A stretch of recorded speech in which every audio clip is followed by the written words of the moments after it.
चलो इनकी शरण में थोड़ी देर बैठ जाए। बुद्धिजीवी लोग सभी जाकर के चरणों में नमन किए, प्रणाम किए। एक को देख करके, दो को देख करके सब सारे गांव के धीरे धीरे लोग चले गए। महात्मा के सामने बैठे हैं। बाबा आप कुछ कहिए, हम आपको सुनने के लिए आए।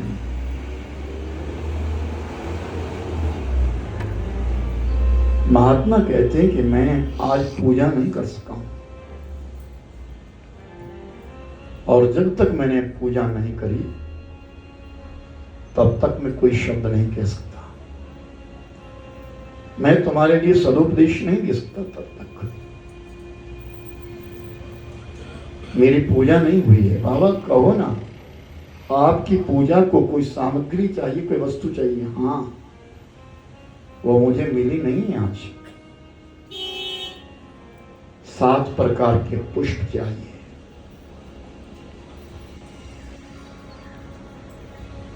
अपनी पूजा के लिए मुझे 7 प्रकार के फूल चाहिए। तुरंत एक व्यक्ति उठा, बाबा मैं अभी लाता हूं। एक उस कोने से उठा, एक उस कोने से उठा, एक उस कोने से उठा। चारों तरफ से लोग उठे और दौड़े चारों तरफ। 7 नहीं, नाना प्रकार के फूलों का ढेर लगा दिया।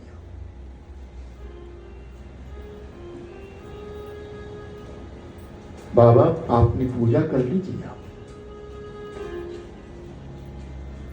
कोई किसी प्रकार का पुष्प लाया, कोई सुगंधित लाया, कोई देखने के लिए सूरत लाया, बहुत नाना विधि प्रकार के पुष्प लेकर आए। बाबा ने कहा ये मुझे ये पुष्प नहीं चाहिए। उनकी 1 घंटे की हुई सारी मेहनत के ऊपर पानी फिर गया। कोई कहीं से लाया, कोई कहीं से लाया, कोई कहीं से लाया। लेकिन जब वो फूलों का ढेर बाबा के सामने रख दिया, कहा मुझे ये पुष्प नहीं चाहिए। बाबा कौन से पुष्प है? पहला पुष्प है अहिंसा।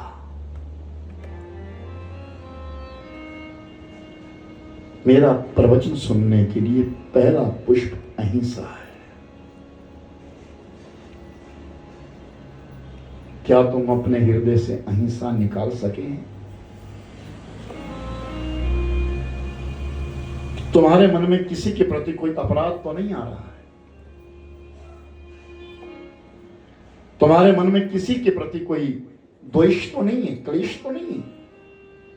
ये पहला पुष्प है मेरा, अहिंसा। अगर तुम अहिंसा पूर्वक बैठे हो तब ठीक है। अगर कहीं हिंसा तुम्हारे अंदर है तो मैं तुम्हारे लिए प्रवचन नहीं कह सकता। है मेरा पहला पुष्प है। और दूसरा पुष्प है इंद्रियां। तुम्हारे नेत्र क्या देख रहे हैं? क्या किसी की सूरत को तो नहीं देख रहे हैं? तुम्हारे नाक क्या सूंघ रहे हैं?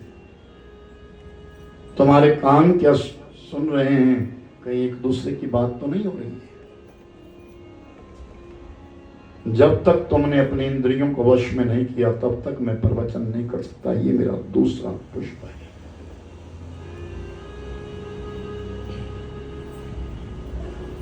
तीसरी बात, संयम।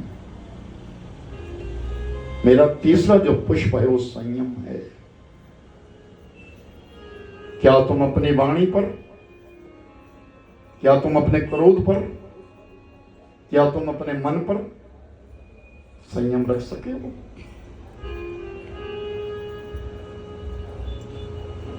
अगर तुम्हारे अंदर संयम है तो तुम मेरा प्रवचन सुनने के योग्य हो। ये मेरा तीसरा पुष्प है। और चौथा पुष्प है प्राणी मात्र पर दया। तुमको जो भी दिखा उस पर दया करो। वो जिस भी स्थिति में है, जिस भी स्थिति में है, वो अगर तुम उसके ऊपर दया करते हो, तुम्हारे अंदर प्राणी मात्र के लिए दया है, वो भी मुझे पुष्प स्वीकार है तुम्हारा। और 5वां पुष्प जो है वो है क्षमा। अगर कोई गलती कर गया है, तुम्हारी नजरों में आ गया है, तुमको ठोकर मार दी है, क्षमा करो। अगर तुम्हारे पास एक क्षमा रूपी पुष्प है तो मैं तुम्हारे लिए प्रवचन कर सकता हूं। और 6वां पुष्प है मेरा मन। क्या तुम्हारा मन शांत हुआ? क्या तुम प्रवचन सुनने के योग्य हो? क्या तुम्हारे हृदय के बीच में कोई किसी प्रकार का उतार चढ़ाव तो नहीं? ये मेरा 6वां पुष्प है। और 7वां पुष्प है ध्यान और सत्य, कि जो मैं कहूं उसे तुम ध्यान पूर्वक सुनो। जो मैं कह रहा हूं वो सत्य है और सत्य समझ के उसको श्रवण करो और ध्यान रखो। तो ये मेरे 7 पुष्प है। अगर तुम ये 7 पुष्प रख सकते हो तो तुम मेरी पूजा पूर्ण हो जाएगी और मैं तुम्हारे लिए प्रवचन करूंगा। और ये सब बातें मेरे भाई बहन हम सब पर लागू होती है। जब भी हम कथा में बैठते हैं, ये हमारे अंदर ये 7 की 7 कृपाएं चाहिए, तब जाकर। तभी तो कहते कि भागवत पुराण जिसमें 18,000 श्लोक है, उन 18,000 श्लोकों को सुनाने वाले सुखदेव जी महाराज और श्रवण करने वाले कौन? राजा परीक्षित। ये कथाएं साधारण लोगों के सुनने की नहीं हैं। साधारण लोगों के दिमाग में ये कथा नहीं बैठ सकती। उसके लिए सरल प्रवचन कर दिया जाता है, इनको बिल्कुल सरल बना दिया जाता है, वो एकदम साफ सुथरी सरल हो जाती है। इसलिए ध्यान रखिए कि जब भी आप कथा में आए हैं तो कम से कम इतना नियम तो बना दे कि हम शांति का दान दें, प्रेम से बैठें, एक दूसरे से प्रीति करें और जो वचन कहे जा रहे हैं उसे श्रवण करें। बोली सच्चिदानंद भगवान जय।